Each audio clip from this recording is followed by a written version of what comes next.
a Archivos de los Afectos. Muchas gracias Ernesto y Edu por acompañarnos el día de hoy y compartirnos sus experiencias. Para los que es su primera vez, Archivos de los Afectos es este espacio de convivencia virtual en el cual, como dijo Byron, podemos compartir nuestros saberes, experiencias y está encabezado normalmente por dos profesionales que nos hablan como desde sus respectivas áreas. El día de hoy tenemos a los artistas, el curador Ernesto Salazar y Eduardo Carrera, los cuales nos van a hablar de sus proyectos artísticos y curatoriales, específicamente sobre Body Writer y la curaduría del marco del mes del orgullo LGBTI. Les recuerdo a todos que pueden activar sus cámaras si es que lo desean y que pueden preguntar en cualquier momento, ya sea alzando la mano, conectando el audio o escribiendo por el chat. Y eso. Primeramente quisiera como comenzar con Eduardo, que nos hable un poco sobre eh, su proyecto sobre el marco del mes del orgullo LGBTI, que ya va a varias ediciones. Tal vez que nos cuentes un poco de tu experiencia, cómo surgió y cómo lo has ido llevando. Hola con todos. A ver si prenden la cámara un ratito y así veo con quién hablo y después apagan si quieren. Hola, Teo. Hola. Bueno. Gracias por la invitación, David. Bueno, capaz les voy a... Tati. Bueno, la Expo del Orgullo. Capaz también, bueno, capaz después les cuento de lo que estoy haciendo ahora ya, como un salto después de la Expo del Orgullo. La Expo del Orgullo surgió en 2013 y es un proyecto que tiene ya 7 ediciones. Pasó en No Lugar y ahora está, o sea, bueno, hasta el anterior año sucedió en el Centro de Arte Contemporáneo. Tuvo 3 ediciones en No Lugar y 4 ediciones en el Centro de Arte Contemporáneo. Y a través de la expo la idea es que he ido construyendo un archivo que está en construcción, que habla sobre los cuerpos, sobre las subjetividades LGBT, sobre las subjetividades queer, centrándose también en el sur global como identidades disidentes y cuerpos disidentes de estos territorios.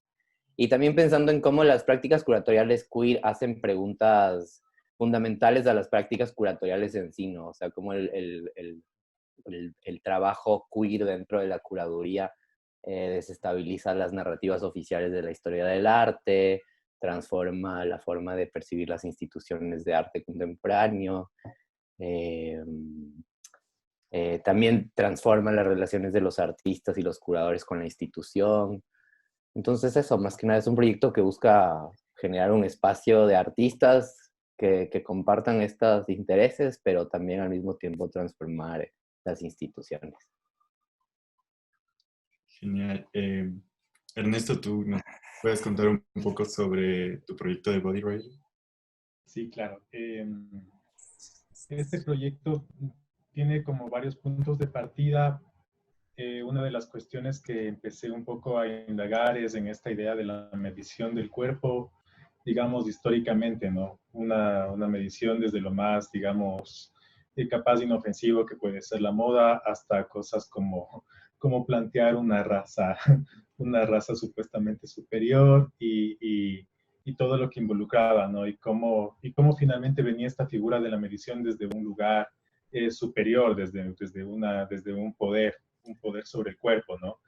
Y cómo me planteaba a través del medio tecnológico jugar un poco con la idea de la medición, pero para afirmar otra cosa, ¿no? Para afirmar un cuerpo que finalmente se niega. O sea, también quería jugar con esta contradicción de un cuerpo virtual, digamos. Entonces, claro, cuando tú defines un avatar, porque finalmente es un avatar el que se construyó en el proyecto, irremediablemente estás negando tu cuerpo corporal capaz, pero al mismo tiempo lo reafirmas porque estás utilizando este recurso de la medida como un recurso de afirmación, ¿no? Entonces, iba capaz oscilando en esa situación contradictoria.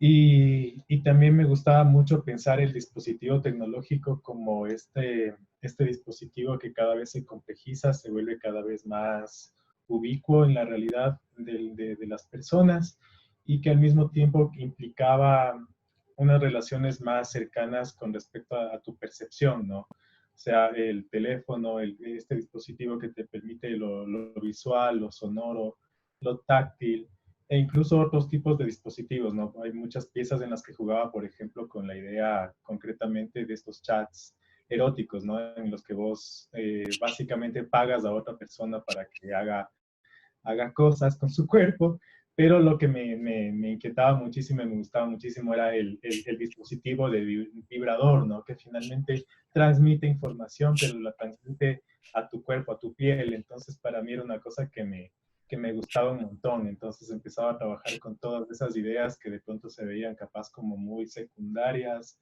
o muy banales, pero que para mí son muy profundas, ¿no? Porque tienen que ver con esos afectos que finalmente se demuestran de manera más compleja, digamos, más completa cada vez. Y, ¿y qué otra cosa me gustaba también pensar? Bueno, y un asunto muy personal también en cuanto al videojuego, ¿no? Pensar en, esta, en estos espacios que se podrían decir utópicos, porque son espacios que uno tiene el poder de reconstruirlos o de modificarlos y que no se les viene encima, capaz como la arquitectura, ¿no? Que es un tema que a mí también me gusta trabajar mucho, ¿no? Cómo la arquitectura está dispuesta para esos otros cuerpos, esas otras identidades, si es que las acogen o más bien las niegan con cosas muy sutiles, y cómo tú con lo virtual puedes ir construyendo tu propio sitio utópico, ¿no? Y eso como me pasaba a mí como el adolescente gay, capaz que jugaba videojuegos en línea y que encontraba su espacio en otros que no encontraba en lo físico, ¿no? Entonces que para mí era mi lugar, mi espacio. Entonces me gustaba también tratar dentro de la idea de esta obra que aborda lo LGBT, pero en esa pequeña comunidad, subcomunidad, ¿no? De los gamers capaz, ¿no? Entonces tenía como muchas de esas cosas inquietudes que tenía como muy guardadas y de pronto con este proyecto y con la tecnología que me lo permitió, empezar a efectivizar esas cosas, ¿no? Justamente el dispositivo, eso es mucho lo que me gusta, el dispositivo tecnológico que te permite transmitir esos afectos, capaz. Eso. Genial. Ahora, ¿nos pueden contar un poco de sus referencias al momento de entablar conversaciones con sus respectivos trabajos, como obras o lecturas o, no sé, dispositivos que les hayan ayudado a desarrollar sus proyectos? Eh, Eduardo. Yo empiezo. A Ajá. ver, bueno, tengo algunos libros por acá, capaz les voy mostrando con lo que estoy trabajando ahora. Tengo este de acá que es como, se llama Un archivo de sentimientos y es trauma, sexualidad y culturas públicas lesbianas. Entonces es como el rol de todas las mujeres lesbianas en ACT UP durante la época de las luchas contra el SIDA. Y es muy, muy bonito porque, claro, yo trato mucho la construcción de archivos, como les conté. Entonces, es toda la construcción de las memorias, de las historias, desde las disidencias sexuales y cómo estas no han sido producidas desde una forma de entender los archivos tradicionales, sino que han sido entendidos como efímeros, como evidencias, como rastros. Entonces, claro, habla de música, de entrevistas, de fanzines, de poemas, de obras de arte. Entonces, como que tiene un montón de referencias sobre esas culturas. Otro que estoy ahora leyendo también se llama Sida, que es una traducción al español del libro de Elizabeth Lebovici, se llama AIDS, y que en cambio son los roles de las mujeres lesbianas también en ACT UP de París. Este no solo tiene eso, sino como también unos relatos sobre exposiciones, como por ejemplo la 12ª Bienal no, la Documenta 12, que es una documenta que trata mucho sobre las exposiciones sobre las disidencias sexuales, o la Bienal de Venecia. También estoy leyendo Robar la historia, que es de Miguel López. Es un libro que reúne algunos ensayos sobre disidencias sexuales en América Latina, más que nada en Perú. Entonces está desde Giuseppe Campuzano hasta otros artistas súper importantes en el momento, ¿no? Eso, pasa a Ernesto ahora.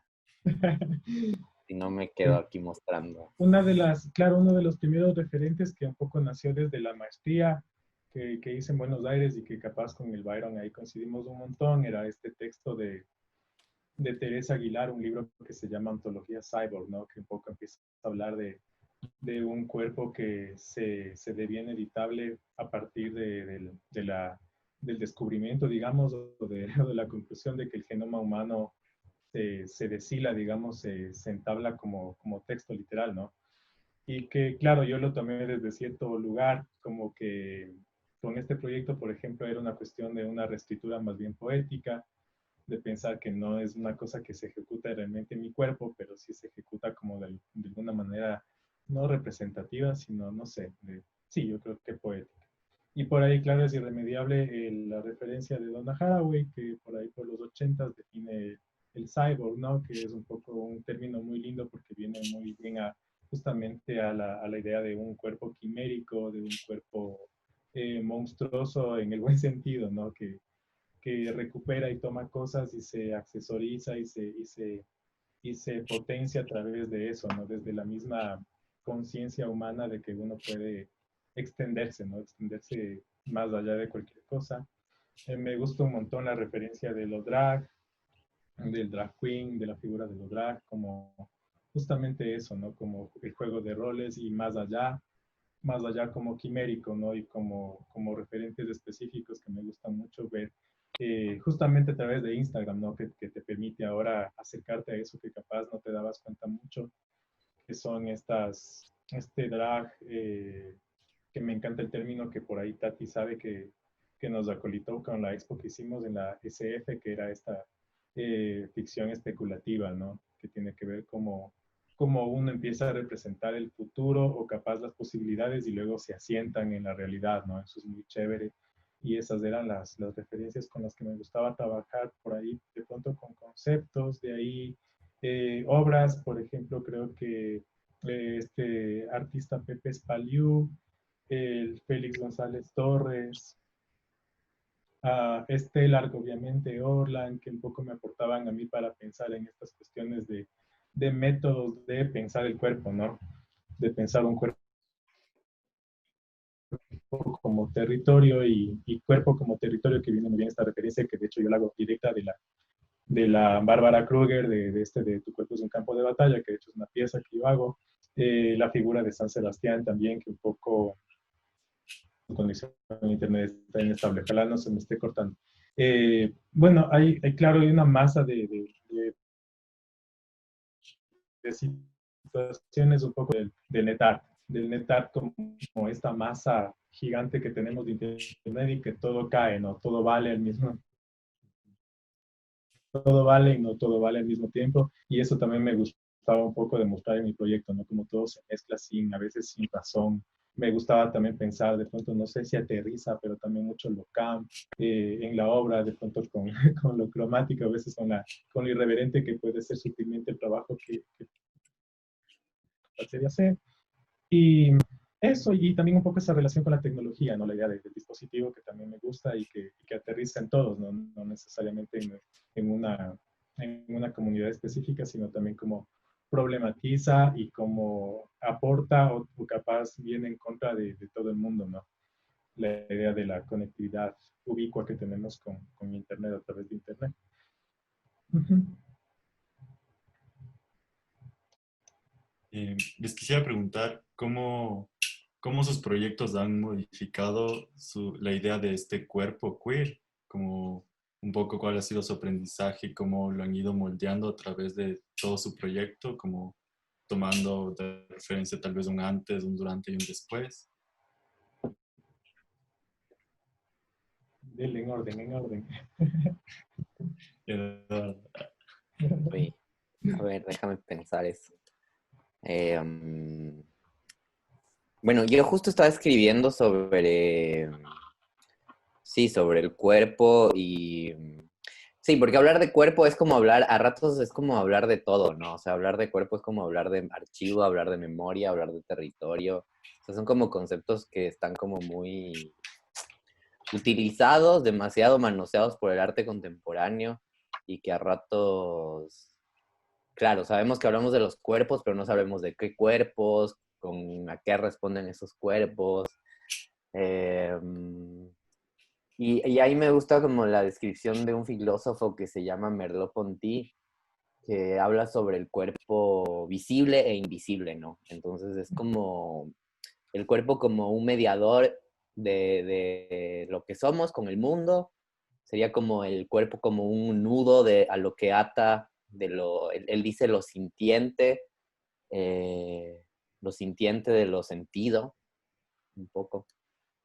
Y también es ese cuerpo hecho subjetividad, ¿no? O sea, como que un cuerpo que ya se va construyendo desde una subjetividad propia y que va como asumiendo unas experiencias dentro de sí que van cambiando esa forma de hacer el cuerpo, ¿no?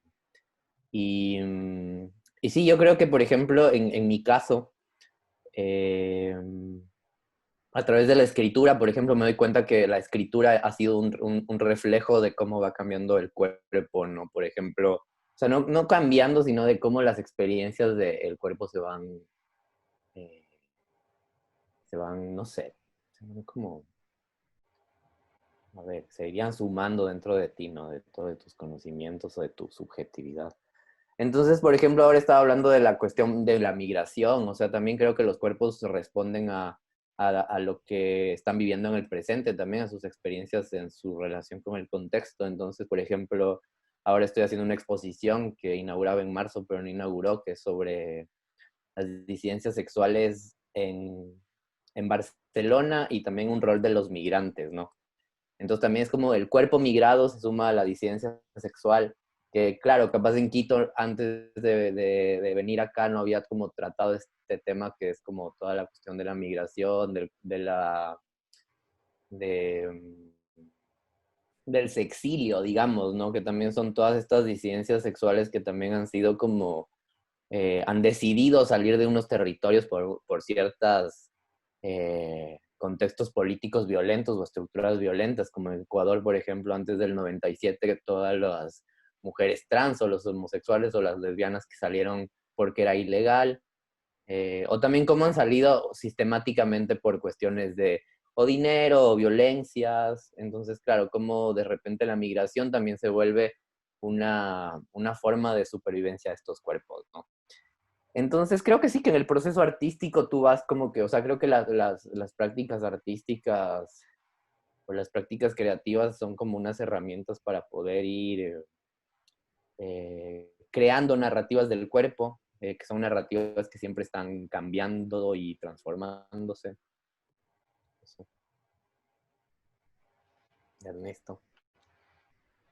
En mi caso, bueno, con el proyecto que armé, ah, era una cuestión que se iba más allá de pensar sobre el cuerpo, sobre la presencia, ¿no? Eh, y era una cuestión que me conflictaba mucho cuando hacía este trabajo y era justamente eso, ¿no? Como hasta qué punto este medio, este dispositivo tecnológico tiene una relación corporal o te desapega y te coloca como una presencia y hago mucho juego incluso con esas palabras específicamente como hashtag, ¿no? Como esta idea de la omnipresencia, la omnipotencia, la simultaneidad que se vuelven potenciales con una red social, por ejemplo. Entonces ahí se me venía desde lo más, digamos, banal o superficial, como la Kylie Jenner, que tiene millones de seguidores y que sube una foto y todo el mundo le ve, ¿no? Y que me peleaba, a mí me gustaba mucho pelearme porque, claro, son ideas que de pronto empezaban, menos en mi formación, en mi infancia, como este cuerpo limpio que tiene que alcanzar la divinidad cuando se desapega de su corporalidad para alcanzar lo divino, ¿no? Entonces uno está sucio todo el tiempo y claro, peor como chico gay, está súper sucio. Entonces, cómo la tecnología me daba la bronca de decir, ja, te gané. Y eso me gustaba mucho, ¿no? Me gustaba mucho pensar en esa en esa posibilidad humana de decir, de afirmarte, ¿no? De afirmar, y ya no necesariamente tu cuerpo, sino tu presencia como esta pequeña comunidad, digo yo, de introvertidos que encontrábamos nuestro espacio en el videojuego y en lo que implica el videojuego, ¿no? En esta relación homogénea que tienes con el resto de jugadores, porque vos te encontrarás ahí con un montón de gente, capaz con el CEO de la empresa que está jugando con un chico que tendrá 14 años y todos se nivelan y hablan de una situación casi casi de carnaval, ¿no? En la que es una fiesta, vives una fiesta y te homogenizas en el buen sentido, ¿no? Que hay esta homogenización positiva y la homogenización para mí que es negativa, ¿no? O sea, refiriéndose a jerarquías, entonces eso me gustaba mucho de pensar en esta cuestión y eso me fue lo que idea que iba a decir. Ah, sí, eso, perdón, se me fue la otra que iba a decir, pero me quedaría con esa situación, digamos. Y bueno, insistir un poco en eso, ¿no? Me gusta mucho. Ah, sí, perdón. Y claro, este proyecto que hice ya le había como bastante, le tenía ya bastante cerrado, pero por ahí pasó esto del coronavirus que a mí también como que me motivó a hacer una intervención y que me gustaba hablar un poco sobre esta cuestión del virus también, ¿no? Que fue un evento que sobre todo para la comunidad le colocó en una situación súper, súper horrible, con un montón de prejuicios y obstáculos para justamente para la realización de los afectos y esas cosas, ¿no? Y cómo viene el coronavirus que globaliza un poco una situación de este miedo, miedo al afecto, miedo al fluido, miedo al acercamiento, a la cercanía, y un poco nos coloca en una situación como, ja, esto, esto ya pasó, ¿no? Y pasó de una manera muy penosa y tiene todavía sus secuelas, ¿no? Entonces, eso, y justamente hice una piecita ahí que ahorita está circulando, que era la idea del tocar, ¿no? El toque remoto, el toque seguro. Ajá. Eh, y como una pregunta más personal, ¿cómo sus proyectos han modificado sus propias ideas sobre cómo sus cuerpos, sus identidades, sus formas de expresión? Eduardo. Em, estaba pensando en esto, es que me quedé pensando en esto del Ernesto del cuerpo con el coronavirus. Y, y pensaba claro, también en esto de cómo va modificando el cuerpo o tu trabajo o tus... Entonces, claro, lo que hablan Douglas Crimp es que es este escritor que como que está muy presente en toda la época del SIDA en los finales de los 80 y en los 90. Dice que, claro, que los únicos duelos que se viven en la época o lutos no son los lutos sobre los enfermos o la gente que se está muriendo, ¿no? Sino que son lutos de distintas cosas. Entonces es el luto primero del sexo sin protección, ¿no? O sea, como que cambian totalmente las prácticas en relación al tener sexo. O sea, de repente tener sexo sin protección ya se volvía una práctica o sea, que era criminalizada, ¿no? Entonces, primero era ese luto, ¿no? También el luto, por ejemplo, de los amigos, de la familia. Entonces, yo creo que una de las cosas que se está viendo en esta crisis del coronavirus es que el cuerpo está cambiando de significación totalmente, ¿no? Entonces, uno de los lutos que vamos a vivir, creo yo, es primero esa transformación del cuerpo. Y el otro era de los espacios públicos, que eso también me interesa a mí, como cuando hablabas esto de cómo voy transformando o sea, la última pregunta. Pensaba en los espacios de arte, cuando yo estudiaba artes o cuando recién salía de la escuela, como que no había muchos espacios de arte que podían dar espacio o dar eh, eh, o fomentar discusiones sobre prácticas queer, ¿no? Prácticas disidentes sexuales, feministas. Eran pocos los espacios de arte y además como que eran temáticas que no estaban tratando las instituciones, ¿no? Entonces, primero creo que ya crear una institución como, o sea, más que una institución, un espacio como no lugar o una exposición en el orgullo LGBT que va pasando 7 años, ya es como una forma de transformar mi esfera pública, digamos, o sea, como de repente no poder ver ninguna exposición en un museo, por ejemplo. Yo siempre pensaba como lo importante que era cuando era adolescente o cuando era más joven, tener como referentes que me empiecen a hablar sobre experiencias similares, como que yo como sujeto marica estoy viviendo, ¿no? Entonces, creo que esa es una de las partes, ¿no? Como hacer que el Centro de Arte Contemporáneo tenga exposiciones sobre sexualidades disidentes, que incluyan a las comunidades dentro de su programación. Ha sido como una de las cosas como que para mí han tenido mayor sentido, ¿no? Porque yo pienso que el arte sí funciona como una especie de terapia cuando también estás como resolviendo cuestiones en relación a tu identidad. O sea, digamos que te puede dar como muchas respuestas y sostener muchos procesos frente a cómo tú estás viviendo tu propia sexualidad, cómo estás viviendo tu propio deseo, tu forma de relacionarte, tus formas de estar juntos, ¿no? O sea, creo que el arte te da imágenes y te da visualidades o sonidos o, no sé, experiencias que también, no sé, no te las dan otras formas, ¿no? O sea, que si no accedes a esa información a través del arte, no accedes a esa información de otra forma, ¿no? Entonces, como hacer esta información que hacen los artistas LGBT, queer, maricas, feministas y hacerla pública para todas unas personas, creo que es como lo más significativo. Eh, bueno, por mi parte, es chévere porque justo estaba como, estaba revisando mi trabajo para estas cosas y empecé a notar un montón de cosas muy personales, ¿no? Y dije, de pronto es un espacio que es pertinente para decir estas cosas.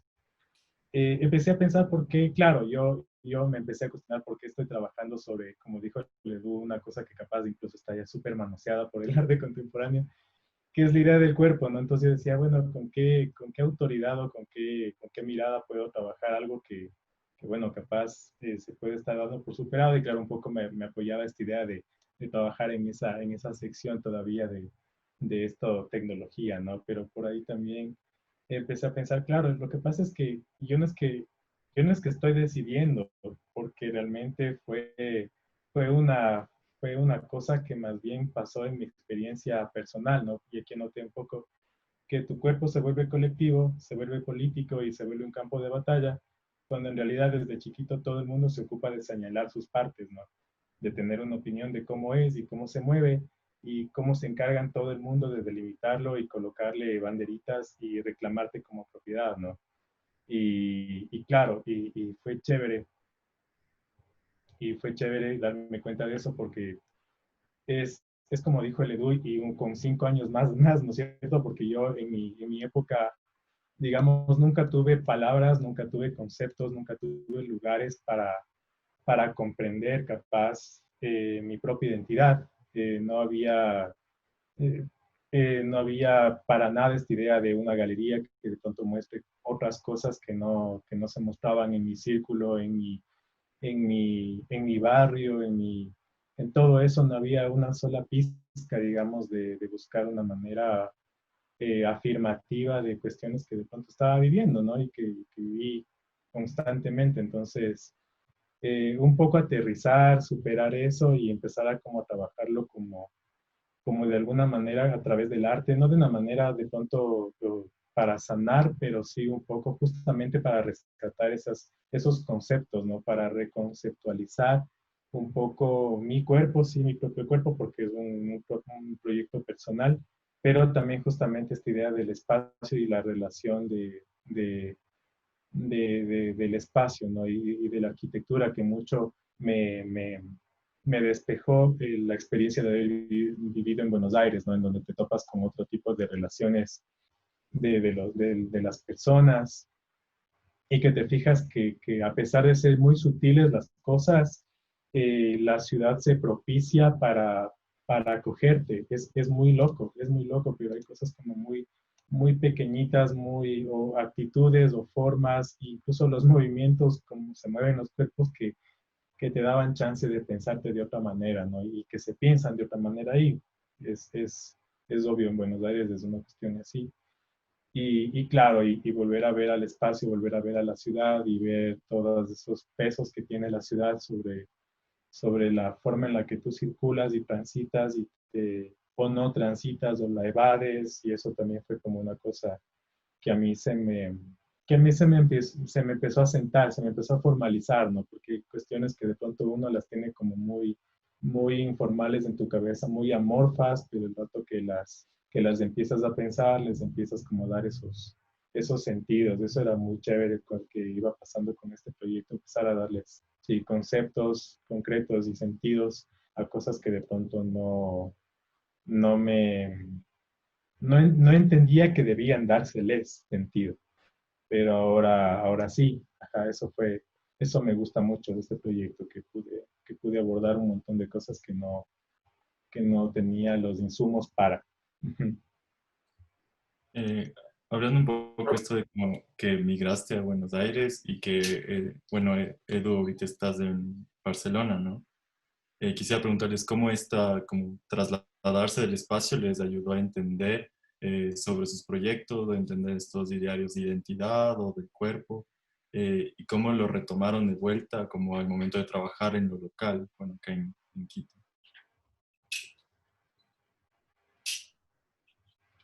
Otra vez conservamos el orden. Sí, por favor.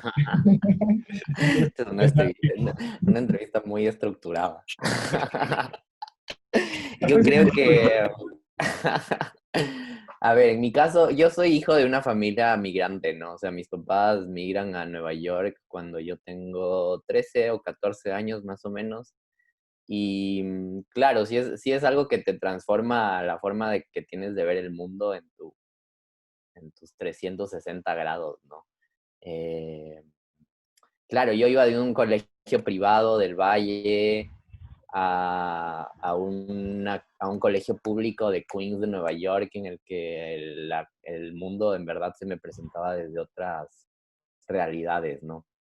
Eh, y creo que ha sido algo que siempre he llevado como en mi forma de sentir, o sea, siempre como que después volví a Ecuador, mis padres se quedaron en Nueva York, todavía viven allá, y, y claro, en Ecuador al volver sin una familia también me sentí un poco migrante, o sea, siempre he sido como una especie de extraterrestre en el lugar en el que estoy habitando. Entonces, claro, mi relación con Ecuador tampoco es una relación de sentirme en casa, porque aunque digamos que tenga la mayor parte de mi familia allá, también ciertamente es un territorio como que, sí, en el que mis formas de relacionarse son muy similares a las de relacionarme, por ejemplo, acá en España, ¿no? En que mis familias son mis amigos o mis amigos se vuelven la familia.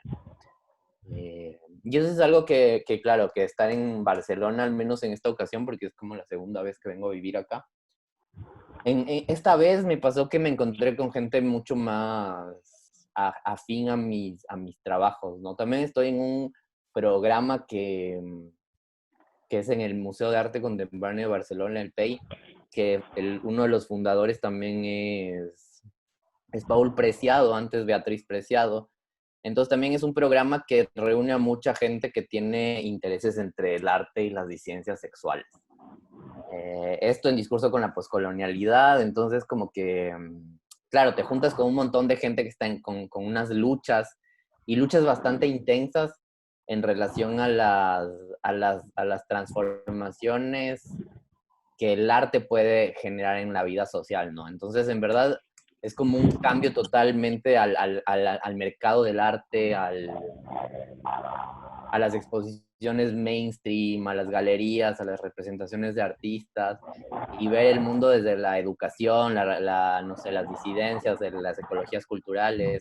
Y creo que el ser migrante también te posiciona en eso, ¿no? Como que no tienes una posición tan cómoda o segura, sino estás totalmente vulnerabilizado, no solo por tus condiciones. Por ejemplo, yo ahorita ya estoy sin papeles, entonces en plena pandemia eso también se vuelve como un problema a nivel de acceso a salud pública, acceso a unos servicios que, claro, el cuerpo se siente distinto, ¿no? O sea, el cuerpo ya no es el cuerpo del curador del Centro de Arte Contemporáneo que capaz tenía un sueldo mensual y que podía asumir las realidades de otro lugar, ¿no? Entonces, claro, me interesa como poder tener esa experiencia para que las exposiciones que hago, los textos que escribo no sean como textos extractivistas como la mayoría de académicos hacen, que para mí eso es lo que pasa en Ecuador muchas veces, que la academia es muy extractivista, escribe sobre cosas que no están viviendo, o sea, escriben sobre prácticas de disidencia sexual cuando no tienen unas prácticas disidentes, o escriben sobre ecologías culturales cuando no están teniendo activismos dentro de los movimientos ecológicos. Eh, Escriben sobre, no sé, miles de cosas sobre indígenas, sobre prácticas de artistas indígenas cuando no son indígenas. Entonces pienso que en mi caso, como curador, ha sido como, en mi proceso creo que voy asumiendo lo que voy haciendo, ¿no? O sea, como que hablo, como que mi experiencia, o sea, como que digamos que intento incorporar y eso en el sentido de cuerpo, ¿no? De que el cuerpo también empieza a hablar de las cosas que yo empiezo a trabajar. Y sí, ser migrante como que me dio todo ese peso, ese cambio, ¿no? También porque, también en relación a los términos que usas, por ejemplo, lo gay dejó de tener sentido para mí. Eh, ya no me considero un hombre gay o un hombre homosexual, sino que ya cambias totalmente las formas de percibirte como marica, sudaca, marrón. O sea, tu piel es totalmente distinta a la piel de los blancos que te rodean todo el tiempo en España. Entonces, sí, te empiezas a sentir distinto y empiezas a tener otras cosas que te atraviesan, ¿no? Políticamente y artísticamente. Ya me toca a mí. Sí, puta, claro, es que mientras lo escuchaba le doy, me salen un montón de cosas, ¿no? Claro, es súper fuerte cuando uno viaja y se coloca en otro lugar porque literal te despeja, ¿no? Te despeja un montón.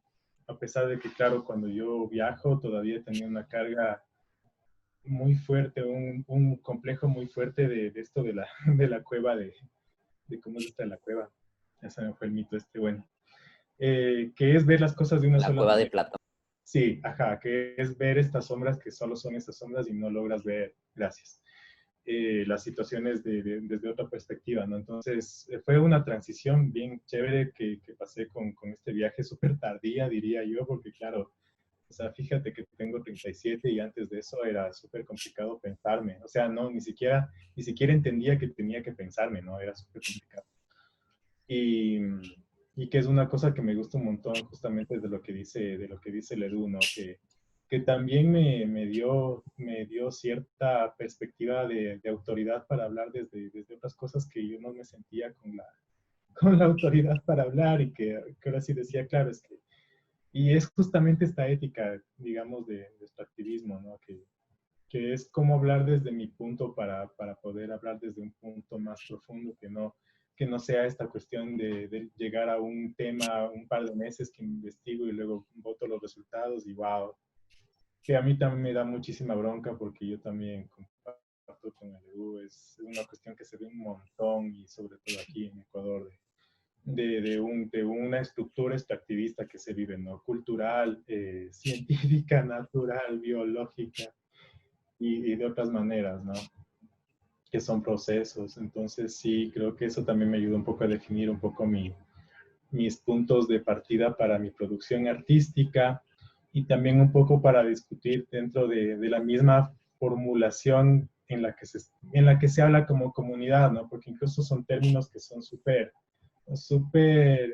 extraños cuando uno mismo tiene que referirse a uno, cuando se habla de una comunidad, a veces digo, pero sí, comunidad de qué, si la perspectiva bajo la que hablo, al menos con mi trabajo, es ser quien quiera ser, el día que quiera ser y como quiera ser, ¿no? Entonces, vos te desplazas, no eres una cosa fija, te desplazas a donde vos quieras y como vos quieras y creo que esa es un poco mi idea de utopía, ¿no? Que uno está y sin ser tan serio en el asunto, uno está en donde quiera estar en ese momento, ¿no? Incluso la misma construcción de los símbolos, la misma bandera LGBT, ¿no? Que es un poco que literal trabajar en uno de mis proyectitos, ¿no? Que yo separo las barritas porque literal son barritas de colores separadas que uno parecería que debería ubicarse en una de esas barritas para corresponder y que también me gustaba trabajar mucho en esta idea de lo inestable, ¿no? Nosotros como seres humanos evitamos a toda costa pensarnos en lo inestable, en lo inseguro, en esas, y en cambio yo de alguna manera siempre me sentí en esos lugares, ¿no? En esos lugares inestables. Y no solo por experiencias personales, sino también dentro de justo lo que decía el Edu, ¿no? O sea, hay circunstancias tan sutiles que pueden hacerte cambiar de situación. Por ejemplo, se te caduca el papel y de pronto ya no eres válido. O sea, de pronto por ese numerito ya no eres válido, ya no tienes las mismas garantías. Y de pronto sí, con otras vulnerabilidades como uno es, ¿no? Hay otras vulnerabilidades que se asientan en la situación, que empeoran, digamos, la situación, porque todos podemos ser afectados por este tipo de cosas. Y una de las cosas que, claro, me pasaron cuando yo vivía allá en Buenos Aires es que sí sentí unas 2, 3 veces, claro, esta situación de que te ven como el otro y el otro extranjero, ¿no? Siempre salía, aunque muy sutil, a veces en alguna otra situación, vos sos colombiano, ¿no? Incluso en la renta, simplemente para rentarme el departamento, la señora literal me dijo, no, vos sos colombiano, ¿no? No me vas a preparar coca acá, ¿no? Era como, claro, te empiezas a encontrar con un montón de, de, de adiciones que te llegan a tu propia concepción de ti mismo, ¿no? Y que nunca te hubieses imaginado. Y era muy loco porque decías, en este huequito de 40 metros se puede hacer eso, señora. Pero claro, o sea, son cosas muy graciosas, pero que al mismo tiempo te hacen pensar muchísimo en eso, ¿no? En este tipo de ser en el tiempo, ser en el espacio, estar en ese tipo de presentes, digamos, que son ajenos, ¿no? Y pensarte como una cosa ajena que te estás moviendo en un espacio al que transitas, ¿no? Porque no, yo no viví, no sentí que viví en Buenos Aires, sino que transitaba, fue por 2 años, pero transitaba, ¿no? Siempre lo vi como algo transitorio y tu perspectiva cambia, no te sientes, no te acomodas, nunca te acomodas. Y eso fue creo que esa palabra me gusta muchísimo en mi experiencia porque nunca me sentí cómodo en ningún lugar. Esa es una cosa que me afecta mucho, en realidad. Nunca me siento cómodo. Hay 3 horas, pasan 3 horas en algún lugar y necesito salir. Es una bronca, ¿no? Pero empecé como a utilizar ese término de lo cómodo. Me gusta mucho. Me gustaría trabajar mucho también sobre ese término cómodo, la comodidad. Eso. Estabas hablando sobre como este desplazamiento dentro de la identidad que has ido como retomando y explorando. ¿Podríamos contarnos como un poco más, como tal vez poniéndole nombres, como entre qué te has desplazado? No, concretamente no, en realidad era una cuestión muy mental de cómo me pensaba a mí mismo, capaz, y cómo pensaba el resto de personas, porque, claro, siempre te sorprendes con la noción que tienes de alguien y de pronto le conoces en otro aspecto y te das cuenta que tiene todos estos matices y es muy loco, ¿no? Porque son cosas que se problematizan en un sector específico que es problematizado y que es estigmatizado, pero que se reconocen en la estructura general de la sociedad, ¿no? Pero que no la quieren reconocer porque no les conviene reconocer. Uh, y que me gusta mucho porque por ahí, o sea, aterrizaba literalmente en mi proyecto, ¿no? Que era este proyecto, una de las figuras que me gustaba mucho en este proyecto que hice fue el del videojuego, en tanto cuando vos entras al videojuego, te insta a que te diseñes de la manera que te gustaría verte en el videojuego, ¿no? Creas tu personita, a veces la haces súper apagada, buscas cosas que se parezcan a lo tuyo, otras veces te vas al extremo y te creas como cualquier otra cosa menos lo que eres, ¿no? Y que, son prácticas súper inocentes, pero que al mismo tiempo, o sea, tienen mucha profundidad en esta situación, ¿no? De la relación de cómo uno se percibe. Y de nuevo, cómo el dispositivo tecnológico te potencia esa percepción, ¿no? Te potencia en cuanto a situaciones y que es algo que también uno, generación en generación, lo tomará de diferente manera, ¿no? Yo, por ejemplo, para conectarme al internet en mi adolescencia tenía que sentarme en la computadora, esperar 5 minutos que se conecte y por ahí entrar una cosa súper primitiva, ¿no? Y chatear con alguien. O sea, mis relaciones con otros chicos de la adolescencia, muchos se dieron solo desde un chat. E imagínate cómo era ese otro chico y después salir y bueno, no era esta otra cuestión en la que tienes otras configuraciones, ¿no? Tienes otras configuraciones muy bacanes y que todo el tiempo, o sea, me gusta mucho la idea de la tecnología, como soy muy tecnofílico, diría yo, me gusta mucho porque le veo como todo esto posible, ¿no? Me gusta pensar en estos mundos posibles de encuentro o de desencuentro capaz. Ajá. Y eso, esta fluidez que te permite, ¿no? Que te permite ser de otras maneras que no se verían bien, digamos, ya en la formalidad de la realidad. Aquí tengo una pregunta para Eduardo. Hablaste como un poco de que te dejaste de definir como gay y te definiste como marica. ¿Podrías conversarnos un poco sobre ambas y sobre cómo especificarnos y explicarnos? Porque algunos estamos perdidos.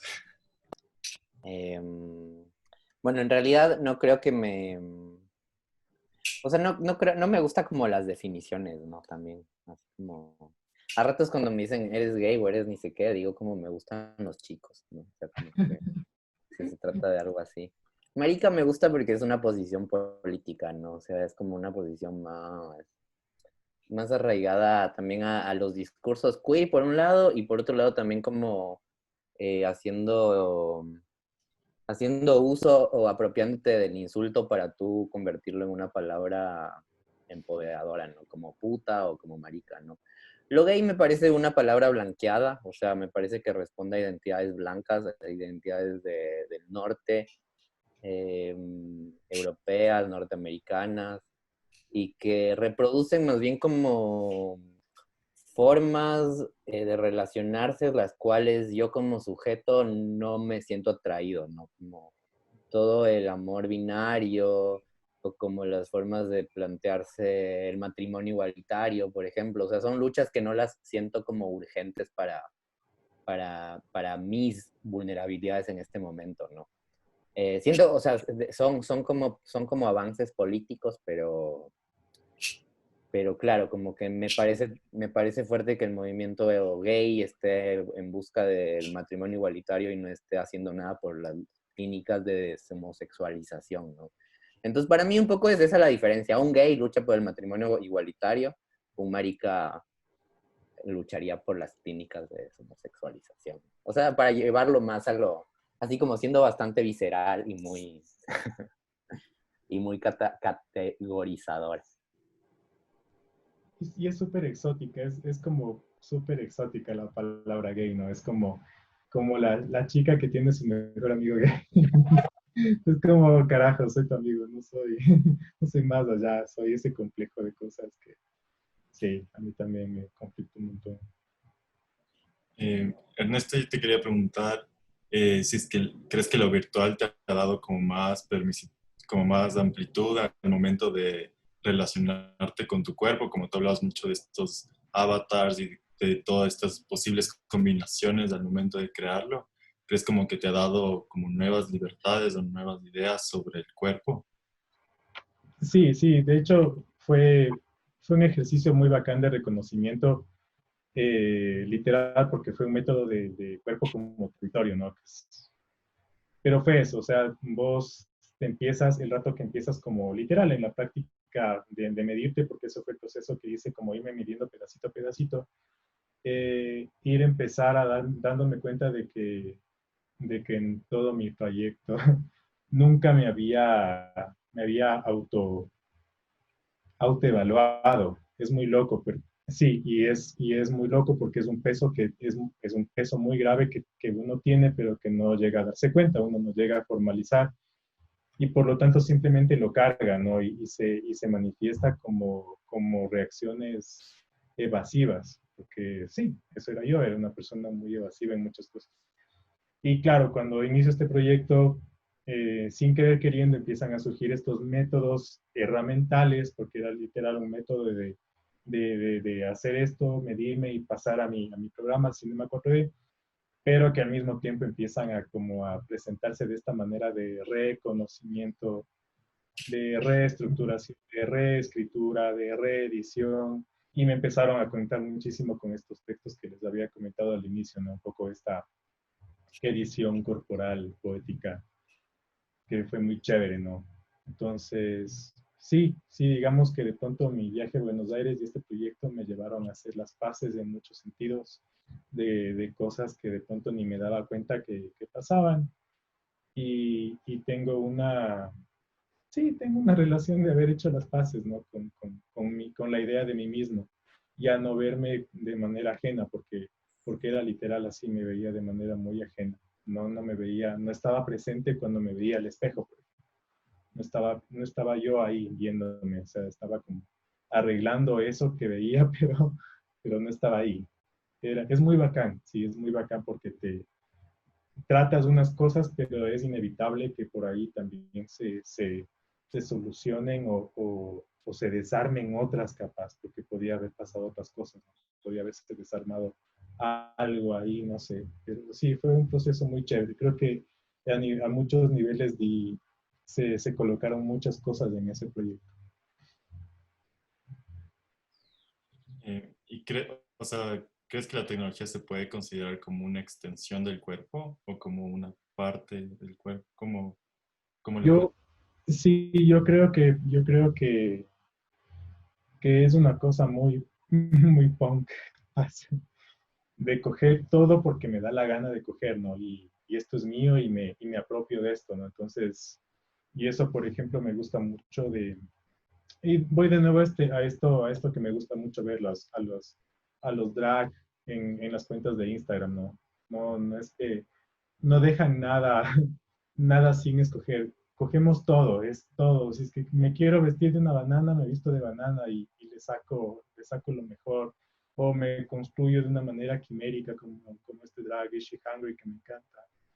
Y entonces no tengo ninguna restricción, o sea, es literal sin límites, ¿no? O sea, y esa creo que es una manera, un acercamiento saludable de ver la tecnología, o sea, ser súper consciente de que la tecnología, claro, obviamente son sistemas de vigilancia, son sistemas de registro, son un montón de cosas que implican, pero al mismo tiempo vos con esta idea, justamente, y como lo mismo que pasa con la palabra marica, ¿no? O sea, vos tienes el poder y la decisión de hacer esto a tu favor y de ser súper incluso parasitario en estas redes, ¿no? O sea, de ser súper intencional en cómo juegas con estas cosas y burlándote, porque también me gusta mucho eso, ¿no? De burlar las seguridades, burlar los modos correctos de uso de tal o cual cosa, de estas cajas negras, ¿no? Que es como dice Flusser con la cámara, ¿no?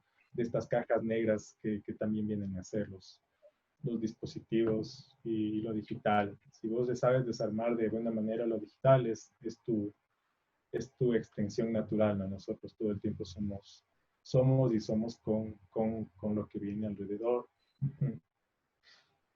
Y con esto en relación de la tecnología como el cuerpo, ¿cómo crees que se vuelve política la tecnología en ese caso? Se vuelve política porque te permite un poco es un fenómeno súper interesante, ¿no? Que nace desde el influencer, digamos. Eh, y claro, o sea, pasa que vos puedes construirte tu fama si eres súper estratégico con una cuenta de Instagram y no pasa nada. Y logras hacer tu emporio, digamos, a través de una cuenta de Instagram. Entonces, es reconocer esos valores, esas estrategias y esas nuevas modalidades un poco para resaltar, no resaltar, esa palabra es horrible, perdón, no es resaltar, para, para estar en un espacio, para tener un espacio. Eh, claro, es un poco como lo que decía Ledoux en mi época, en su época, que dependes de un espacio físico que te permite afirmarte o encontrarte o situarte en un lugar, ¿no? Que es, por ejemplo, el museo y el museo en lo que selecciona y lo que no selecciona. Y lo que pasa, en cambio, y qué pasa con el NetArt, y claro, nos llega un poquito atrasado, pero hay chance todavía de jugar con la idea del NetArt, cómo rompe con esta idea de la, de la institución, de lo que es seleccionable, de lo que es presentable, de lo que... Y eso, sí, sí, sí. O sea, te da el chance, ¿no? Te da el chance un poco de democratizar, capaz, si es que sabes manejar bien la situación. Con esto me hace acuerdo como el uso del archivo también como que puede estar público o no. Y Eduardo, no sé si nos puedes contar como si crees que es fácil adentrarse o mapear o aprender sobre la comunidad LGBTI en el Ecuador, como su historia, archivos o sucesos importantes. Y si es que nos puede recomendar como lugares, espacios donde podríamos investigar sobre estos temas.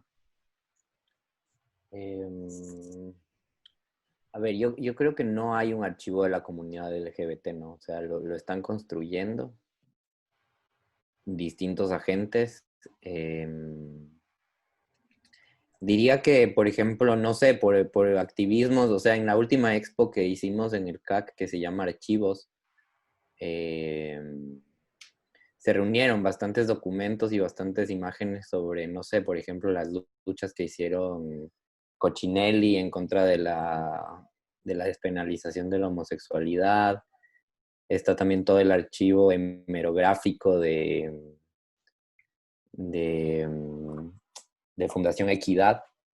Entonces son como distintos agrupaciones políticas o agrupaciones activistas que han... Sí, se me escucha, sí, estoy con el... No, ya.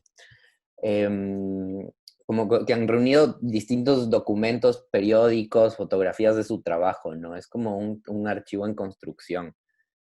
Eh, lo que dice José Esteban Muñoz, que es un activista, un teórico chicano, que es en Estados Unidos, pero es de padres mexicanos, es que, por ejemplo, los archivos siempre van a ser efímeros o van a ser evidencias, ¿no? Entonces, siempre se componen como una suerte de cosa que sucedió, pero ciertamente nunca llegan a ser la cosa en sí misma, ¿no? O sea, nunca hay como un registro oficial de lo que realmente sucedió. ¿Por qué? Porque son documentos que nos están hablando de cuerpos, de disidencias, de sexualidades. Y el sexo siempre es algo efímero, ¿no? O sea, el sexo siempre es algo que deja rastros, que deja sonidos, que deja fluidos, que deja manchas. Entonces, también cuando hablamos de los archivos, a mí a ratos también me gusta pensar de eso, ¿no? O sea, los archivos de las disidencias dejan manchas, producen sonidos, producen destellos, generan orgasmos. Entonces, como también nuestros cuerpos se están vinculando con esas memorias, ¿no?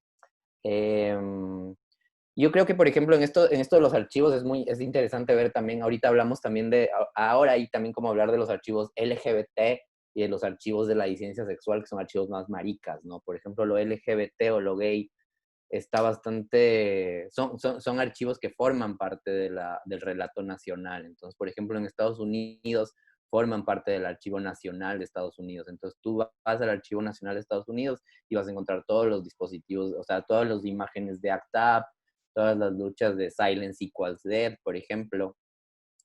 Y cuando les mostraba el libro de las lesbianas de ACT UP, es porque en cambio son las otras historias de la disidencia sexual que no están siendo registradas en estos archivos oficiales, ¿no? Entonces también vamos a ver que que dentro de los archivos de las disidencias y de los movimientos LGBTI hay, hay archivos oficiales y hay archivos que no están siendo tomados en cuenta o están siendo construidos de otra forma, ¿no? Por ejemplo, el último levantamiento que hice yo, que es como la relación de las disidencias sexuales con los movimientos antirracistas en Barcelona. Es un archivo que me fui a un archivo personal de un activista que empezó a digitalizar movimientos de las luchas sociales y que claro, son documentos que hay una copia por documento y que están en muy mal estado, están casi rotos o dañados. Entonces también son como, sí, son como estas evidencias o estos documentos que se quedan más en la narrativa, ¿no? O sea, como en el chisme. El otro día también hablábamos de eso, también como también el relato o la memoria LGBTI surge desde el rumor, ¿no? Entonces, como a través del chisme, del rumor, empiezas también a generar otro tipo de resistencia a través de la memoria. En el Ecuador, bueno, mi archivo de la exposición todavía no está abierto, es un archivo súper incompleto, creo, pero tiene más de 150 imágenes, ¿no? Entonces también es como un archivo que sin duda tiene imágenes y contenidos que te están hablando desde las disidencias de Ecuador, como las luchas de las clínicas de homosexualización, la despenalización de la homosexualidad, del matrimonio LGBTI. Entonces es un archivo que empieza a tener visualidades sobre esas existencias. Y que espero, claro, que en algún momento pueda ser parte del CAC, por ejemplo, sería mi intención, ¿no? Que como curador pueda ingresar el archivo a esa institución. Eh, y la otra, no sé, también como formas de ver archivos y cómo se hacen estos archivos, no sé, pueden ver la página de Visual AIDS, que es como una página muy interesante de artistas que viven con VIH y que han levantado no solo obras de arte, sino como cuadernos, fanzines, todo esta epidemia gráfica que se levanta por el VIH, ¿no? También los archivos de la disidencia sexual son archivos súper visuales. O sea, no son documentos, o sea, existen un montón, por ejemplo, yo encontré un montón de denuncias, de documentos legales sobre policías o denuncias de violencia, pero también hay un montón de generación de gráfica, ¿no? De fanzines, de efímeros, de botones, de camisetas. Entonces también es como una primera presencia gráfica política que también empieza a ser ejercida desde el cuerpo, ¿no? Porque los cuerpos empiezan a utilizar las camisetas, los cuerpos empiezan a llevar las pancartas. Entonces también empiezan a ser documentos que se activan desde el cuerpo y por esto la cuestión de lo efímero, ¿no? Eso. Y ahora que mencionaste como lo del CAC, con las exposiciones del mes del orgullo LGBTI, ¿qué has podido notar o aprender sobre la comunidad local que podrías rescatar o se diferencia de las otras comunidades donde has vivido?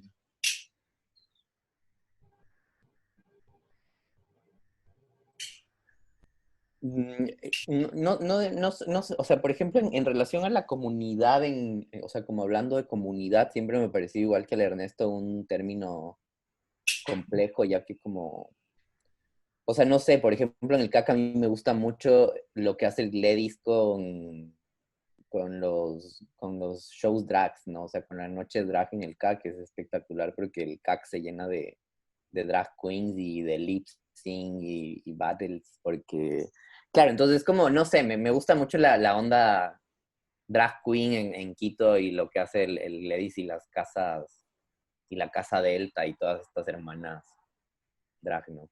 Eh, pienso que la comunidad todavía es una comunidad súper normativa, o sea, en la que, por ejemplo, el hablar de tu sexualidad no está, no es a un público, o sea, la sexualidad no es parte de un relato en la esfera pública, por ejemplo. Eh, la enfermedad, por eso mismo, la enfermedad tampoco es un relato dentro de la esfera pública, no hay activismos positivos del VIH positivos, no hay gente, o sea, hay muy pocos, ¿no? O sea, hay activismos que son súper, o sea, que se empiezan a hacer referentes, pero claro, no hay gente que te acompañe en ese sentido de comunidad.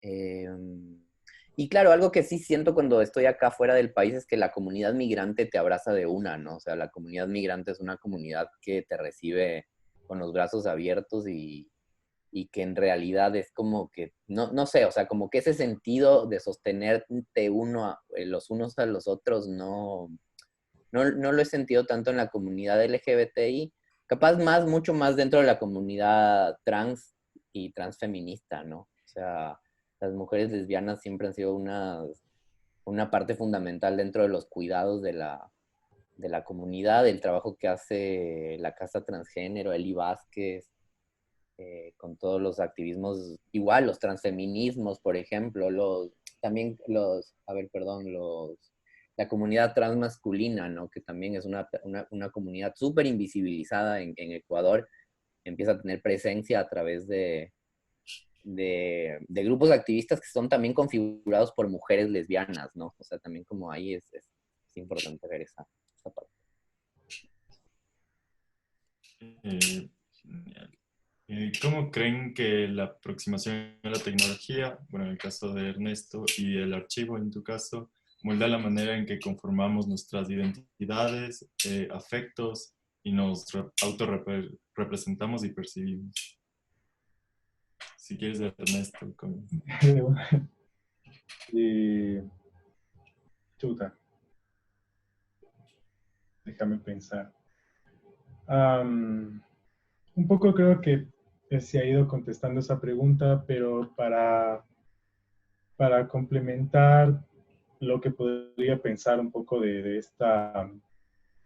Es un poco primero esa postura tecnofílica, ¿no? De pensar a la tecnología como esta facilitadora de cosas que capaz eran más complicadas antes, ¿no? O sea, si yo me quejo de que cuando era adolescente, para conocer gente, me conectaba a un chat súper blanco, negro, textito, como, como me imaginaba capaz generaciones anteriores. Y sobre todo la información, ¿no? Una cosa que de pronto ahí me gusta mucho de lo que pasa con esto del archivo es justo eso, es súper importante, es tan importante y es una de las cosas por las que tanto agradezco de estas exposiciones, de esta exposición de archivos en el CAC, es porque logras tener acceso a la información que antes no tenías, ¿no? No solamente como información, sino también como parte de tu construcción y que, claro, estaba tan inconexo, tan quebrado que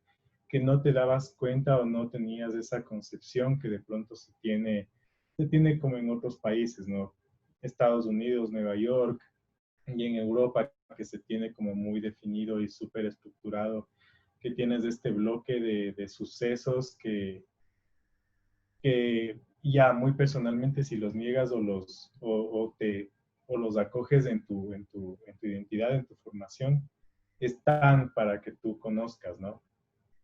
Que claro, y es una de las cosas que cuando yo veía documentales y cosas, claro, escuchas como datos, información y fechas muy específicas de sucesos que pasaron en San Francisco y en Nueva York, ¿no? Y que claro, te empiezas a cuestionar y bueno, y acá a qué me referiría como estas fechas afectivas, ¿no? Porque para mí es eso, es como tener una fecha afectiva, un lugar afectivo y cosas que yo, claro, hago mea culpa y digo, hasta hace poco nomás es que yo le tomaba con el corazón que tenía que tomarle, capaz, no sé. Entonces sí, yo creo que justamente, y por ahí capaz viene también la tecnología y el acceso a la información, que este tipo de recopilaciones y cosas, claro, se plantan, se colocan, se sitúan en una página web, tan fácil como en una página web, en un blog, y vos empiezas como a encontrar, ¿no? Con diferentes necesidades. Eso sí, eso yo creo que sería un poco el beneficio de la tecnología, ¿no? Y de más que de la tecnología, del acceso a la información, de estos nuevos medios de acceso de información.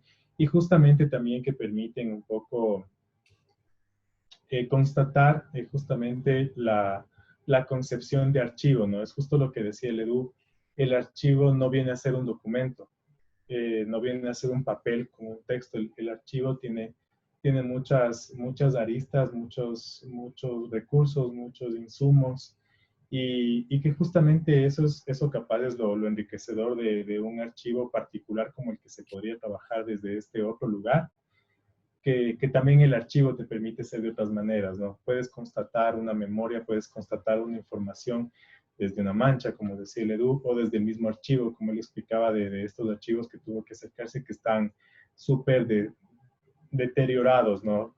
Que dice muchísimo, para mí dice muchísimo el hecho de que el documento esté deteriorado, además de la información que contiene el documento, capaz. Y que son nuevos valores que justamente son permitidos o o se pueden pensar en esta noción fluida de lo que se intenta, ¿no? De nuevo, para evitar la palabra comunidad o LGBT, en esta otra manera de concebirse, porque eso también es una cosa que yo siento un montón, ¿no? Estas otras maneras de concebirse y que tenemos palabras prestadas o palabras transitorias para mencionarlas, ¿no? Pero que también es bacán eso, porque no es estable, no es un vocabulario estable, es un vocabulario que cambia y se sigue nutriendo, es súper vivo, ajá, es súper vivo y el archivo también se vuelve súper vivo. Y la tecnología te permite que sea eso, que sea vivo, que siga orgánicamente construyéndose, no sé. Em, Sí, yo creo que, bueno, yo no soy muy tecnológico en el sentido de, o sea, soy muy básico, ¿no? O sea, eh, no sé, redes sociales muy básicas y utilizo apps muy básicas y de Básico. y Grindr capaz, ¿no? Pero, bueno, no sé, por ejemplo, a través de internet he tenido acceso a contactarme con artistas que ahora que han sido parte de la exposición, ¿no? No solo artistas locales, sino artistas internacionales que han dado como también un peso, por así decirlo, dentro de las participaciones, ¿no? Como Carlos Martiel, Carlos Mota, Luis Roque, Colectivo Ayu, como, bueno, también poner en contacto también, como poder analizar las prácticas disidentes de otros lugares con las de Ecuador, ¿no? Eh, Hablando de la tecnología, el otro día, como, bueno, hace como 2 meses, casi 3 meses, tuvimos un taller para hackear Grindr. Y, y claro, era como, o sea, fue súper difícil. Éramos como 15 personas tratando de hackear Grindr, todos maricas. Y en realidad lo que te dabas cuenta era como que era casi imposible hackear a la app, ¿no? O sea, la idea era como todos con nuestros perfiles poníamos la misma foto. Si es que la app logra identificar si las personas están teniendo la misma foto. Entonces tenías que poner la misma foto, pero con una modificación, ¿no? Entonces de repente, claro, llenabas todo Grindr de imágenes similares con algún mensaje, pero la app te iba sacando simultáneamente porque veía el error ahí, ¿no? Ay, Fue qué loco. imposible hackear a Grindr porque además todos los del taller obviamente se ponen también a coquetear y o sea, a hablar por Grindr, ¿no? O sea, para eso funciona Grindr. Entonces, claro, para mí es como muy difícil dentro de las relaciones, o sea, en un momento me parece que sí fue como una herramienta para conocer a personas. Ahora a ratos me parece como una herramienta de consumo de cuerpos bastante neoliberal. Pero también, por ejemplo, en la pandemia, en mi caso, mis vecinos de Grindr han sido como una red para tener cosas a la mano, ¿no? O sea, como también es una red que claro, capaz, eso también ves en Ecuador no pasaba, ¿no? O sea, o sea, más o menos las 10 personas que están alrededor tuyo no tienen foto porque la gente no pone foto en Grindr en Quito, ¿no? Entonces, claro, también eso, como las tecnologías se empiezan a utilizar para otros usos que no son solo los encuentros sexuales, sino que también son como estas configuraciones de comunidad y de vecinas, que ahora son vecinas, amigas y estamos ahí como ayudándonos, ¿no? Y también otras cosas que yo creo que como usos de la tecnología más radical sería como, no sé, como intervenciones en cuerpos con diversidades funcionales, o sea, como pensar todo lo que son prótesis, pensar todo lo que son, no sé, por ejemplo, nunca se habla de las disidencias sexuales sordas, nunca se habla de las disidencias sexuales que no, o sea, que no tienen, no sé, como un montón de parálisis, o sea, nunca se habla como de otros cuerpos que están ahí y que la tecnología podría dar como o sea, volver la mirada y potenciar también esas formas de activar y de encontrarte con esos cuerpos, ¿no? Y sobre los afectos, ¿cómo creen que la tecnología y el archivo configura? Un poco estaba pensando en lo que comentaba el Edu de justamente estas otras formas, ¿no? Porque eso es lo bacán. Y eso estaba chévere porque me acordé que había una serie en el Netflix, que es esta serie special de este chico que tiene parálisis cerebral, ¿no? Eh, y que es bacán porque te empieza, O sea, también, eso también es una cosa que me gusta un montón de pensar en la tecnología y en el acceso a la información, que de pronto también las historias y las representaciones de estos otros son complejas y son, no quiero utilizar la palabra digno, son complejas. Son más pensadas desde otro punto, desde una autoridad, desde un lugar propio, digamos. Sí, desde un lugar propio, creo que esa es la palabra, desde un lugar propio, ¿no? Y tal vez en eso capaz es lo que yo podría plantear la pregunta y la respuesta, ¿no? Que justamente el acceso a los dispositivos, el acceso a que vos puedas producir un video, una película, una miniserie, un canal de YouTube, una cuenta de Instagram, es, y te deja conocer estos nuevos lugares. Eso de pronto es lo que a mí me parece súper chévere de, de, de la tecnología.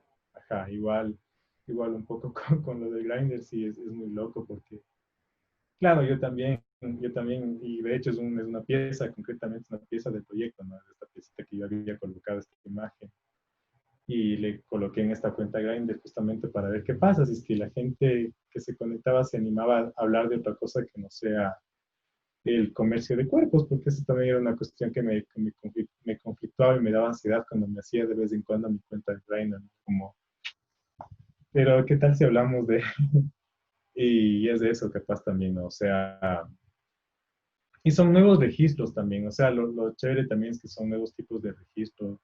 El hecho de que capaz haya de la retícula de 20 cuadros que se te genera, haya 10 vacíos, claro, también dice bastante, ¿no? Y te hace considerar como información bastante importante sobre cómo se piensan los otros en una aplicación que es tan digamos, cotidiana, capaz, ¿no? Y qué dicen estas otras personas, incluso cuáles son los recuadros, qué ocupan esos recuadros, qué parte del cuerpo están ocupando comúnmente esos cuadros, ¿no? Eso también me gusta mucho porque por ahí es un ejercicio en el que te representas, te autorrepresentas a pesar de que solamente coloques el pie. Pero, pero también es como loco porque al mismo tiempo hay una información interesante ahí. ¿Por qué ese brazo? ¿Por qué ese pie? ¿Por qué esa mano? ¿Por qué cortas por aquí? ¿Qué pasa cuando te cortas la cabeza? Y qué información dices? ¿Qué hablas? ¿Cómo hablas? Es también interesante y forma también un archivo ahí en sí mismo, ¿no? Es un archivo. Ujú.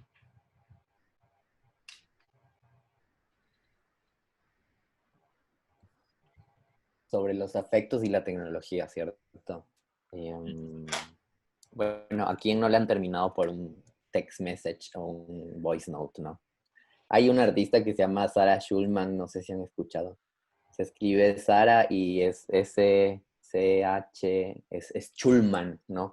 También es una de las artistas lesbianas activas en ACT UP y escribe sobre cómo los mensajes, bueno, ya es mayor, ¿no? Ahora, entonces sacó un libro reciente que habla sobre nuestra relación con los mensajes de texto, ¿no? Entonces, claro, cómo la escritura de mensajes de texto cambia totalmente la forma de la escritura en realidad. Y cómo la escritura en los mensajes de texto es una escritura desencarnada casi, ¿no? O sea, una escritura que no tiene cuerpo, que no tiene como vínculo con el otro.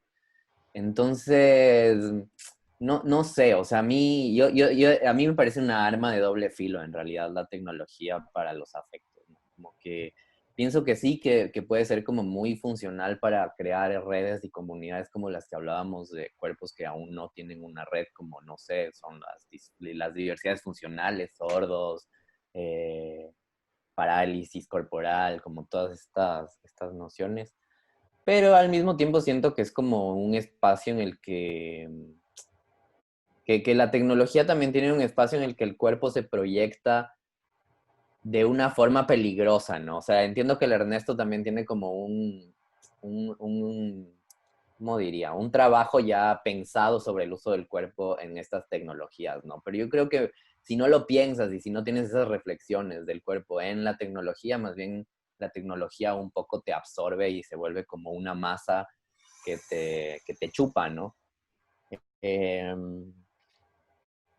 Entonces, no sé, afectos en el sentido no de sentimientos lindos, sino más bien de afecciones terribles, yo diría que tiene, ¿no? Como, como una forma en verdad de desencarnar cualquier emotividad y cualquier pasión, ¿no? A ratos es como eh, estas reuniones Jitsi, ¿no? Como que se han vuelto así, o sea, son unas respuestas a las afectividades de las personas, pero al mismo tiempo, no sé, yo he estado en reuniones en que las personas se quedan totalmente calladas viendo la pantalla y no se sabe cómo continuar, ¿no? O sea, entonces, también creo que la tecnología devela muchas zonas frías del humano, ¿no? O sea,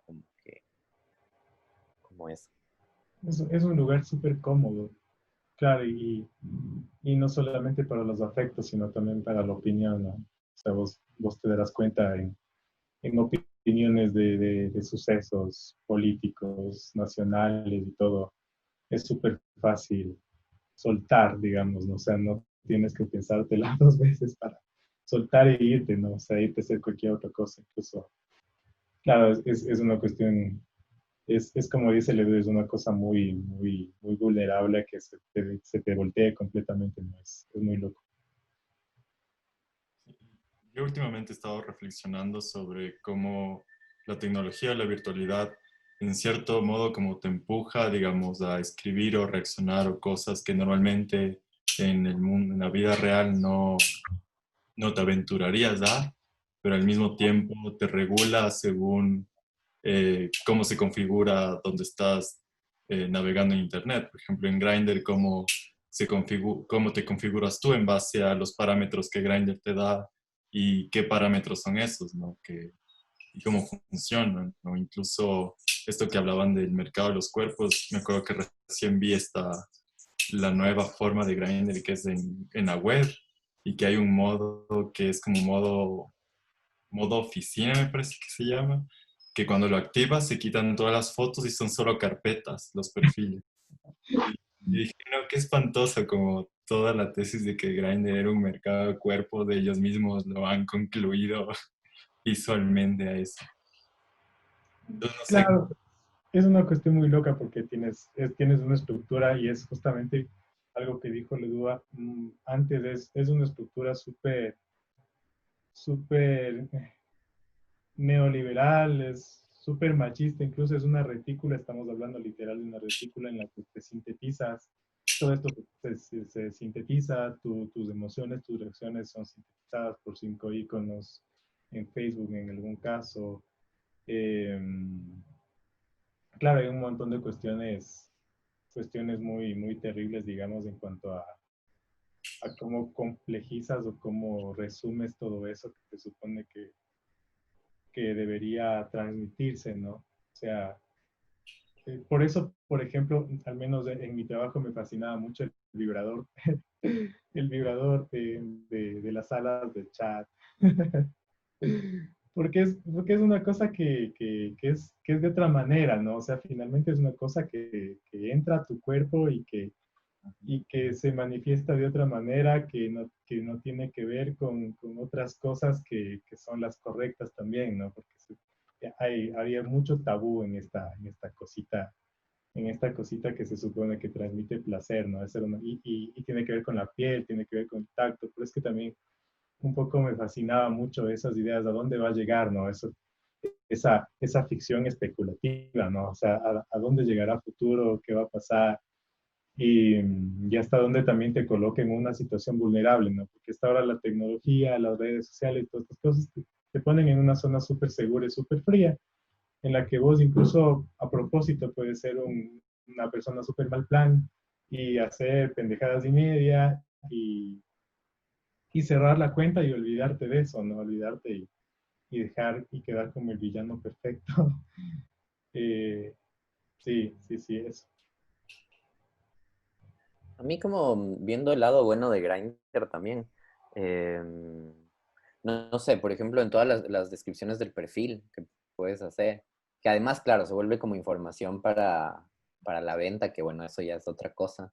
Pero, Sí. por ejemplo, no sé, como el estatus entre negativo y positivo. Ujú. El estatus de que si tomas PrEP o no tomas PrEP. Tu racialización, ¿no? O sea, cómo te estás percibiendo en tu raza, latino, asiático, negro. O sea, creo que también te da como una suerte de abanico para poder reconocer también otros cuerpos gays que al principio estaban inundando la app, ¿no? Ahora ya no es una app que está inundada por gays blancos, sino que cada vez está como más hackeada. Y eso, y ahora que me acuerdo del hack Grindr, también, por ejemplo, algo que está, no sé si en Ecuador pasa, antes, no veía muy, bueno, en Ecuador sí pasaba mucha presencia de escorts o cacheros venezolanos, ¿no? Como prostitutos venezolanos. Entonces, como claro, también el uso de la app para poder generar trabajo sexual me parece genial a mí, ¿no? O sea, de cómo, claro, y todos estos manes de, si eres, si eres escort y eres venezolano, no me escribas, ¿no? O sea, cómo también se vuelve un reflejo de la sociedad racista y clasista en la que vivimos, ¿no? Entonces, pero claro, por ejemplo, acá hay cada vez más mujeres transexuales en la app. Entonces también es una app que empieza a funcionar para otras diversidades, ¿no? Por ejemplo, también hay muchos hombres que buscan mujeres transexuales. Entonces también te da otro espacio, creo que, claro, que la misma app ya para vender drogas, por ejemplo, ¿no? O sea, de cómo los usos de la app mismo ya no son solo para el consumo del cuerpo, sino como para otras cosas que usa la gente. Eso. Ah, bueno, y también, por ejemplo, en relación a esto está el texto de Felipe Rivas San Martín, que él trabaja mucho con el algoritmo y, y lo que habla mucho es como el algoritmo también va cambiando eso, ¿no? Por ejemplo, él habla sobre tener, o sea, sobre cómo el cruising es una producción de espacio público, pero como el momento de llevar un teléfono en tu bolsillo y tener el Grindr activado, todo el tiempo se vuelve un cruising constante, ¿no? Entonces también como las tecnologías van generando espacios públicos para que los cuerpos circulen, ¿no? Entonces, un poco en esa idea. Sí, eso que es súper chévere, ¿no? Los nuevos mapeos también, un poco el trabajo del Cristian Proaño, ¿no? Que trabajó en una de las obras de la Expo del Orgullo sobre los baños públicos en el Ejido. Ajá, Eran distintos espacios de cruising de Quito. ajá, eso, sí, perdón, son esos nuevos mapeos, ¿no? Que también es súper chévere, que, claro, es esta tecnología, como dijo Ledoux, de doble filo. Por un lado te vigilan, es una vigilancia constante, pero al mismo tiempo también, eh, o sea, siendo conscientes y siendo muy pilas en eso, te sirve para visibilizar y mapear y generar unas gráficas, unas líneas y otras cosas, ¿no? Que son propias, son propias. O sea, finalmente se vuelven propias. Bueno, para finalizar, si quieren hacer preguntas, los que quedan pueden hacerlo. Quisiéramos saber en qué proyectos están trabajando actualmente. Bueno, hace ya casi un poquito menos de un año estoy de profe, entonces ahorita en realidad he parado un poquito, es bastante demandante, así que por ahí sale, por ejemplo, por eso es que decidí como reabrir mi proyecto, porque ya tenía como el material base para hacer otro tipo de intervenciones, pero quiero trabajar, me gusta trabajar un poco en la idea de nación, me gustaría trabajar mucho en la idea de nación. Hay un colectivo que se llama Irving, justamente que había creado en un conflicto se me fue. Bueno, más o menos la idea es que ellos crearon una nación fantasma, ¿no? Pero como que estaba como medio registrada e incluso utilizaron a militares para que se tomen la foto con la bandera de esta nación creada. Y quería relacionarle con un proyecto que tenía, que hablaba sobre la colectividad, lo colectivo esencial, y quería ver si es que se conectaba a eso con la idea esta de una nación amorfa y en constante fluidez. Entonces, básicamente era como captar la forma de los cuerpos de las personas que se iban a captar con el teléfono y que luego se iban a ir sumando en un mapa que se mueve todo el tiempo, ¿no? En un territorio que no tiene nada que ver con las naciones, sino con un territorio voluntario, digamos. que de pronto eso me gustaría tratar mucho la idea que sigue teniendo que ver un poco con la idea de lo queer, ¿no? Que a veces se dice, claro, tu familia no siempre tiene que ser tu familia de sangre, sino la familia que tú elegiste o que te acogió. Entonces, como uno voluntariamente también puede hacer su propia nación, ¿no? O sea, y una nación que no está definida, no se configura finalmente, sino que todo el tiempo crece, se achica, se agranda y se mueve, ¿no? Y en relación a eso, a nuestra propia forma. Sí, ese es un proyecto que quería trabajar. Ojalá tenga el tiempo. Tienes que ver, hay un artista que se llama Diego Posada que hace un proyecto que se llama República Rarita. A ver, espérame. Diego Posada. Y habla sobre la concepción de nación y todo esto. Es una república muy rarita, entonces. Está bueno. Eh, Hombre, de una yo estoy trabajando en la edición de un libro. Bueno, estoy haciendo dos cosas. Una es una exposición de archivos de la disidencia sexual y la disidencia migrante en Barcelona. Es una exposición de documentos, gráfica y más que nada efímeras, fanzines, botones. Y la otra es, estoy haciendo, o sea, estoy tratando de editar un libro de mis ensayos escritos desde el 2011 al 2020 y es como una recopilación de, como, no sé, como 10 ensayos serán más o menos, un poco más capaz, eh, que justamente son ensayos sobre arte y género, ¿no? Arte queer, arte y sexualidad. Entonces es una publicación que empieza con un texto que lo escribí en el 2011, que se publicó en el Telégrafo y fue un texto como una especie de salida del closet pública, ¿no? Entonces, es como hablo de la escritura como un proceso creativo para eso, ¿no? Como para generar esfera pública y generar como posicionamientos activistas a través de la escritura disidente. Y termino, bueno, es un texto, o sea, empiezo con, bueno, son textos de diferentes artistas de Ecuador, de Latinoamérica y de las exposiciones del orgullo. Y termino con un texto porque, claro, la publicación habla mucho sobre el cuerpo, o sea, como el uso del cuerpo en el arte. Y termino la publicación con un texto que escribí recién sobre la relación entre disidencias sexuales, virus y encierro, ¿no? Entonces es un texto que habla sobre un artista que se llama Luis Roque, que es un artista que tiene una obra sobre un virus en mujeres transexuales. Hablo sobre un evento que es, no sé si ustedes vieron la película Happy Together, que es una película de Wong Kar-wai, que es una película muy gay pensada en el amor violento heteronormativo, ¿no?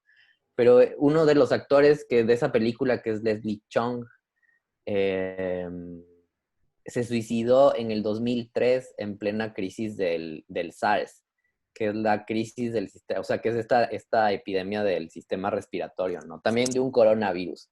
Entonces, este artista se suicida botándose de un edificio en Hong Kong en el 2003. eh, y la disidencia sexual de Hong Kong, o sea, los queers de Hong Kong, salen a su velorio público a pesar de las emergencias en salud que había, ¿no? Entonces son imágenes de este velorio con personas con máscaras. Entonces un poco en relación, en claro, cómo las disidencias sexuales han enfrentado el VIH, han enfrentado el SARS, han enfrentado el coronavirus, y también hablo un poco de las clínicas de deshomosexualización. Entonces son como el control de los cuerpos y la bioética, y cómo la bioética tiene como ahora toda una relación con la burocracia y el control de las sexualidades, ¿no? Eso. Bueno, muchísimas gracias a los dos por participar en este proyecto. Gracias a todos por estar y no, es No, gracias a vos, David. Qué bacán. Gracias a todos por Gracias, escuchar. chicos. Han ido bajando de la mitad a Sí. nada, pero bueno. Gracias, David, por la invitación, y gracias, Byron. Gracias. Gracias, gracias a todos por estar. Bueno escucharles, siempre es útil y enriquecedor. Qué bueno. Bueno, verles igual, siempre es un gusto. Chao, les mando un beso. No saldrán de casa. Adiós. Chao, que estén bien. Gracias. Chao.